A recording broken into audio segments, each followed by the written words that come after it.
Stove वापरता का stove? शासन घरात येऊन पाहणार आणि रॉकेल देणार. मंडळी, सध्या गॅस टंचाईच्या पार्श्वभूमीवर शासनाने एक महत्त्वाचा निर्णय घेतलाय. प्राधान्य कुटुंब आणि अंत्योदय योजनेतील लाभार्थ्यांच्या घरात स्टोव्ह आहे का, केरोसिन वापरण्याची साधनं आहेत का, याचं सर्वेक्षण सुरू करण्यात आलं आहे. रेशन दुकानदारांच्या माध्यमातून हे सर्वेक्षण सुरू झालं असून ही माहिती थेट राज्य शासनाकडे पाठवली जाणार आहे. म्हणजे सरकार आता पर्यायी इंधनाचा गंभीरपणे विचार करत असल्याचं स्पष्ट होत आहे. भविष्यात जर गॅस टंचाई वाढली तर केरोसिन हा पर्याय वापरता येईल का, याचा शासन विचार करत आहे.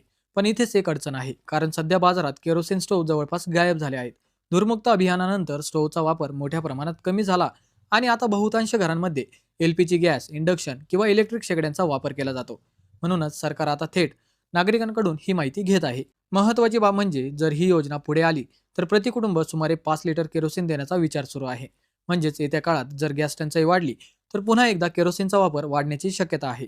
मंडळी, तुम्हाला काय वाटतं? पुन्हा एकदा रॉकेलचा वापर करण्याचा शासनाचा निर्णय कितपत योग्य आहे? कमेंटमध्ये नक्की सांगा.